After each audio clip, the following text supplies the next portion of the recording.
This introduction includes my base defense. It also includes my explanation of why I am doing all of this. I include it in every section of this documentary. Feel free to skip to the 6-minute, 37-second part of this video to see the start of the actual segment. Welcome to my documentary about why I refuse to pay the IRS. In November of 2023, I got 2 bills in the mail from the IRS. They were for back taxes from the years 2010 and 2011 and totaled a little over $40,000. And then in November of 2024, when I got back from donating time in North Carolina and helping people last year, I had 13 letters in the mail from the IRS. And after adding all of those up, it equaled a little over $40,000 there. So adding them all up together, I owe the IRS a little over $82,000. And that's just what I know of. This is accumulation from the last 15 years of my life. Everything I own in this world is worth less than $5,000. I personally choose to help people hands-on instead of paying taxes. I don't intend to respond, but I am fully ready to defend myself in court if it comes to that.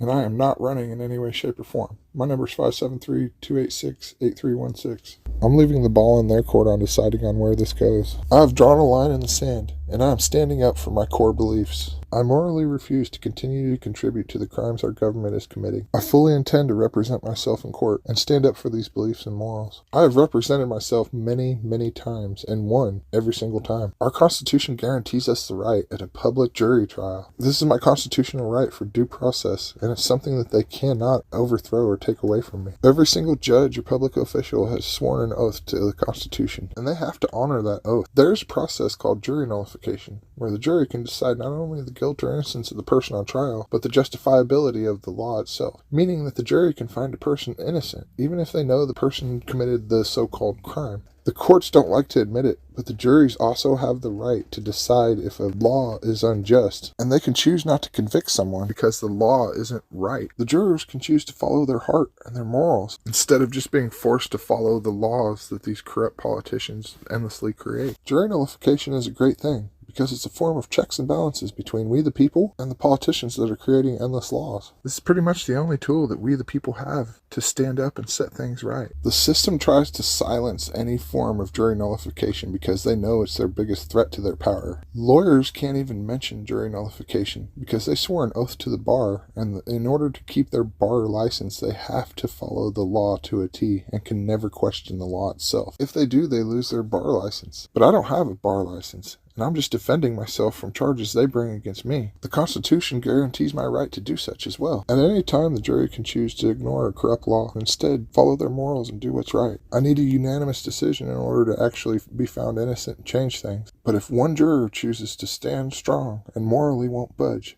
then it will hang the jury, and it will have to go to a retrial. Only so many retrials can happen before they have to dismiss the case. So one person does have the chance to change things. I have absolute faith that there are good people in this world, and I have faith in due process, so I'm not scared at all. And I know that if this ends up going to court, that there will be some good person that will stand up and help set things right. These videos will be my defense in case I'm ever silenced and not allowed to defend myself. This should definitely be recognized in a courtroom setting, and it needs to be included as part of my defense. I intend to keep everything absolutely 100% public and out in the open, and will even make a documentary of the whole entire process. Legally speaking, I should not be forced to be an accessory to a crime. The things I'm bringing up in these videos are crimes that the government is committing, or things that I morally don't agree with and will not support. It is now up to the prosecution to prove that the things I'm bringing up are not crimes, and that they can somehow force me to pay for something I don't morally agree with. As part of my defense, I would like each video in this series to be played individually. Legally speaking, I cannot be forced to be an accessory to a crime, and morally speaking, you can't force me to pay for something that goes against my beliefs. I should not be held liable for refusing to contribute to criminal activity or be forced to do something against my morals. I am standing up for my beliefs and will not contribute to these crimes that they are committing. Therefore, I absolutely refuse to pay the IRS. Forcing someone to pay something against their will is theft, and I feel that taxes are extortion. You can look up these definitions in the dictionary and see that I'm right. Once again, I challenge the prosecution to prove otherwise. I do have a resolution and solution that I'm offering. If I had a multiple choice layout in which I could voluntarily fund the departments that I want to fund, then I would be able to voluntarily contribute to the entities I wish to contribute to. I don't mind helping out and doing what I can to help humanity. But there are lines that I have drawn, and I won't work to help hurt humanity. I don't mind paying for roads and disability, but I will not help fund wars. But we should all have the freedom to choose the departments we wish to contribute to. Republicans should be able to fund Republican stuff, and Democrats should be able to fund Democratic stuff, and we should all have the freedom to just fund what we want to. And we should not be forced to contribute to things we don't morally agree with. We all have different perspectives in this world,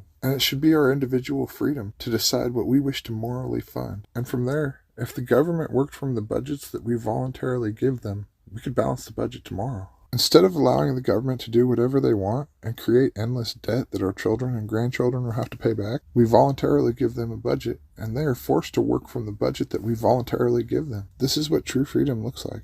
I had a little boy that passed away 17 years ago. I was able to hold him in my arms, and I promised him I'd do all I can to help make the world a better place. So the biggest thing I can see that would help the world right now is trying to create peace. I know not paying my taxes may not seem like I'm trying to create peace in this world, but by refusing to pay for war and all the other terrible things our government is doing to harm people, I'm at least doing something to try and take a step in the right direction. And at the very least, I can choose not to support it. Ultimately, all of us just want the freedom to do our own thing and be left alone. So I feel freedom is paramount to peace. As long as there is no victim, there should be no crime. But if there is a victim and somebody has been harmed, we must seek out justice through due process. The system seems so backwards that those who are in power and running things are massively harming people. Yet they're allowed to get away with it and do whatever they want. And at the same time, our courtrooms are full of people who are there for victimless crimes. And the only crime they have committed is not properly buying their freedom from the government. Whether you believe freedom is our God-given right, our constitutional right, or just what's morally right, at the end of it all,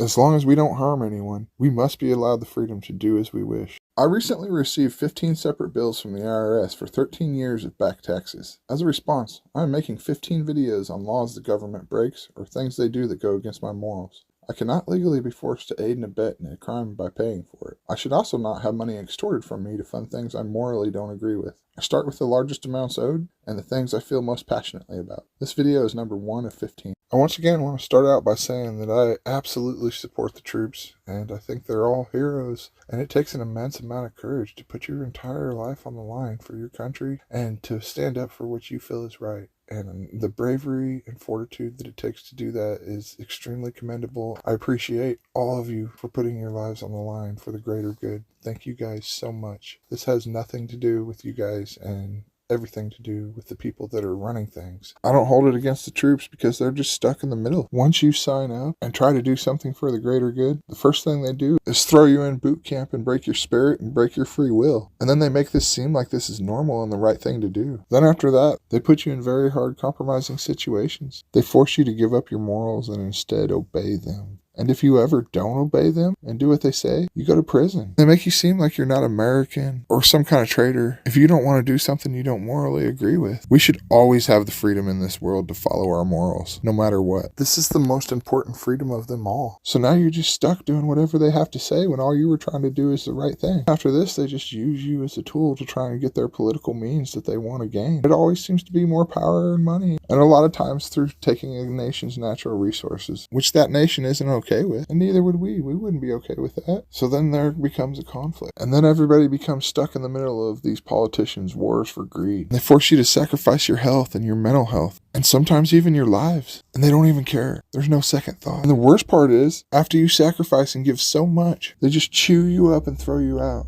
They treat our veterans terrible. It's truly heartbreaking to see people who gave so much be treated so badly. I won't lie, this whole process really pisses me off. After these honorable people sacrifice so much, they treat them terribly and don't give a damn. I empathize with our troops, and I greatly respect them and thank them for their honorable service and putting their lives on the line. But I despise my government for the way they're using you and for the terrible ways they treat you. But as far as the bigger picture goes, the ones that are giving you your orders, I am not okay with. And that's where I draw a line in the sand. I think that those in power are manipulating the system in order to get more power. And they don't care about the cost of lives. And they don't care about what they're doing to you guys. And they don't care about what they're doing in the countries that they're invading. It's a whole heartbreaking scenario all around. Between the troops losing their lives and in between the countless innocent lives that are lost of people that are just in the middle of it, not even part of the war or anything. That's where I really draw the line, is that once innocent people are harmed That is wrong. There's just no way around it. And the bombs that we're creating and making, and the weapons of mass destruction, even the chemical warfare and germ warfare that we're creating, this is a recipe for disaster. And we do not need to be making these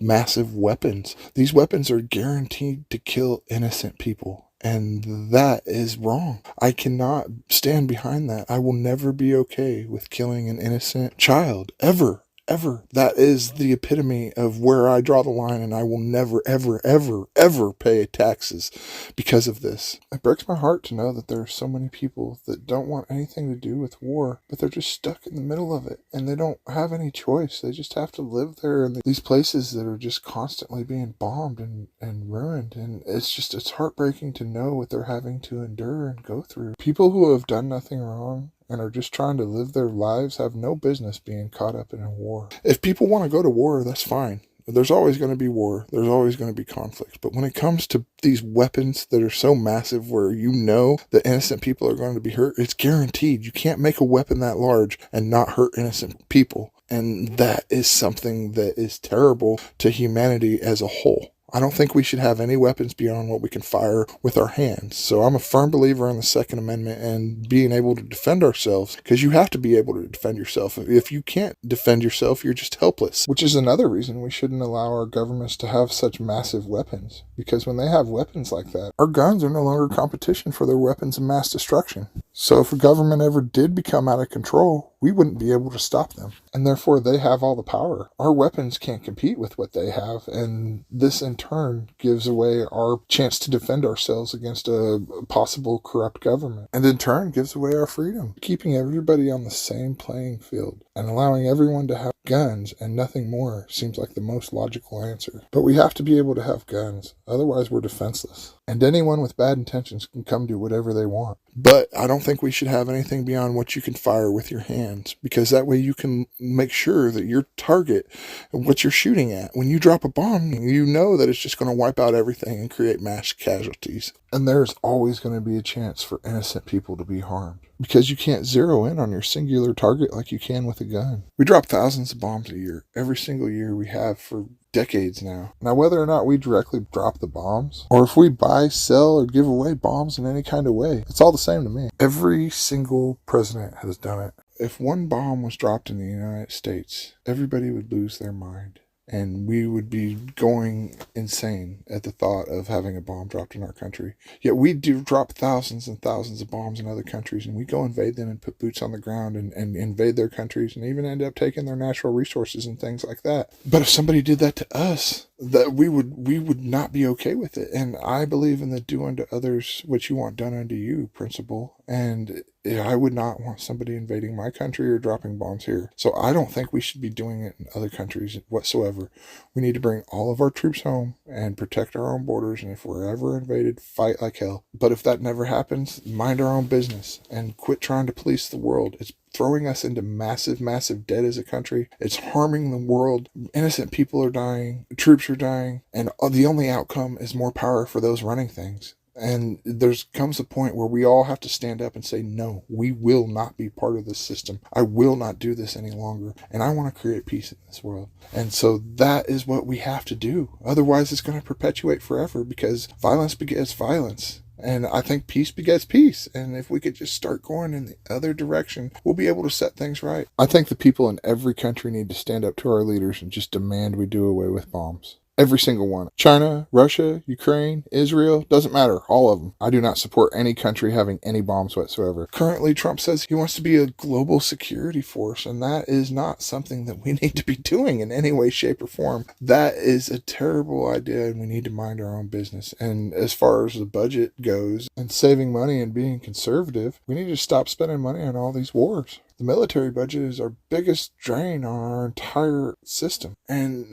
that's where all of our taxes go, is for military and stuff like that. And then they don't even keep track of it. And they don't even know where the money goes. They expect us to keep perfect record of our finances, but then after we give them all our hard-earned money, they just lose track of it. I mean, we're talking trillions and trillions of dollars, and they just have unlimited budgets to do whatever they want. And what they end up doing is just creating more bombs. And like I said, these bombs are guaranteed to harm innocent innocent people, and I will never be okay with harming an innocent man, woman, or child. I don't think any innocent people should ever be hurt. And that's just the outcome of these bombs that we're creating. This is only harming humanity as a whole and making things worse. Dropping all these bombs creates blowback and is destined to create a never-ending cycle of more conflict. There's nothing positive that's becoming of this. And the only thing it's doing is creating massive profits for these defense contractors, who are coincidentally all owned by BlackRock, Vanguard, and State Street, in which case all their massive profits can be swept under the rug and hidden. I'll break down all of that in my next video. I think everyone in the whole world needs to stand up and demand our leaders destroy all weapons of mass destruction, all bombs, and just say we've had enough of this. We will no longer be a part of this, and we deal with our governments. It's up to all of us to go to our governments and say, hey, create peace in this world. Stop dropping bombs, and don't use any weapons beyond what you can hold. That way you can guarantee that innocent people are not harmed, because there is no justification. You cannot ever sit here and convince me that it's okay to harm an innocent person. I will never be convinced otherwise. And I know it's not like the troops want to hurt innocent people. It's something that really weighs on them and they're forced to do. And they don't have a choice. They can either say no and go to prison, or they have to do it. And once you sign up, you're stuck in there. And it breaks my heart that everyone's being used like this, and that all this pain and tragedy is happening in this world. And it's all for greed. It's not right. This is the one thing bigger than all the others where I will not support the federal government, and I will not pay my taxes. And this is why. This is it right here, because of war. I won't do it. I won't do it. I will not be a part of it. Obviously, there's still going to be conflict in this world, so the way we figure that out is we sign battle contracts. And after the people stand up and we demand that no innocent people are harmed and that bombs are no longer in this scenario, then we can go have wars in private places and where innocent people aren't harmed, out in the middle of the desert or a secluded section of woods, or even out in the middle of the ocean on an island away from everyone. Any two people on this planet should be able to fight legally, whether it's just two guys in your hometown or whether it's two entire armies from two different countries. If they sign a contract, let them go at it. If they want to slapbox, have each side sign contracts that say slapboxing is the extent that you can take it. Or you can just keep it to a fist fight and fist fighting only and no weapons whatsoever. You agree to the parameters of the fight, and if anybody goes beyond what is agreed upon, then that is assault or that is a crime. And you can take it on up. You can do fist fighting. You can do sword fighting. You can do ninja stars. I mean, literally anything you want to do, you can battle it out and go on up to guns and rifles and sniper rifles and all that stuff. So you can go to any level you want. But if you agree to fight to the death even, then so be it. It just takes both parties to agree to the extent of which they plan to fight. And from there, let any two people or any two groups of people fight and just figure it out that way. As long as no innocent people are harmed, they should be free to battle it out if they want to. But if ever there's an innocent person harmed, then whoever harms them needs to face due process. There is always going to be conflict in this world, and people are always going to fight. But there is no reason for innocent people to be harmed. We are advanced enough to where we can get past that. If we kept our battles just to individuals who had signed contracts to battle and go to war with each other, this would prevent all the anger and animosity that comes from when innocent people are harmed. And over time, I know this would create peace. Every country should just bring all their troops home and worry about making their country the best they can. And if we all focus on creating peace and not hurting innocent people, and if an innocent person is harmed, we create due process and hold those accountable who harmed the innocent person. And until that moment happens, there is no part of any of this that I will ever be a part of or pay for. All of our politicians took an oath to the Constitution, and the Constitution guarantees due process before you can take anyone's possessions, and that also includes their life. So this should stand to everywhere on the planet, not just for people in our country. Somehow, since it's in a different country, you can ignore the Constitution and ignore the laws that were placed upon us. And it's not right. You should not be able to harm anyone in any way, shape, or form in any country unless they have had a trial and went through due process. Or if it's specifically a soldier who has signed a battle contract. So without a battle contract or without due process, you should never be allowed to harm anyone. Anything else is hypocrisy to the system they swore to uphold. So once again, I openly challenge the IRS to prove that no innocent people are being harmed in any way, shape, or form, whether it be the taking of their property or the destruction of their land or the taking of their lives. If any innocent person has been harmed and there has been something taken from them without due process, that is a crime. You cannot take things from people, whether it be their property or their lives. You can't take it from them without due process. And that is what I believe is the essential foundation for justice in this world. And if you're just running around doing whatever you want, that's not right. And that's not the way things should be run. I will not support it. I've drawn a line in the sand, and I refuse to contribute to this system that is perpetuating these wars and perpetuating all this pain and sorrow. I should not be forced to be an accessory to their crimes and to aid and abet them by funding these wars. Even if my tax dollars are just a tiny, tiny fraction, it doesn't matter. It's still part of going to hurting people, and it's still all part of it. I will not aid and abet, and I will not be an accessory to their crimes. And legally, I don't have to. You cannot force me to break the law. That's not how freedom works. That's not how the Constitution works. And that's not how my morals work. I morally am not okay with it, and I am standing up for my beliefs and what I believe in. These are my core beliefs that I feel all the way to my soul. And it's not just my beliefs, it's the promise that I made to my son to try and help create peace in this world. There are many reasons why I don't want to be any part of this and why I don't want to fund it. You cannot force me to pay and aid and abet in harming an innocent person and breaking the law. You can't do it.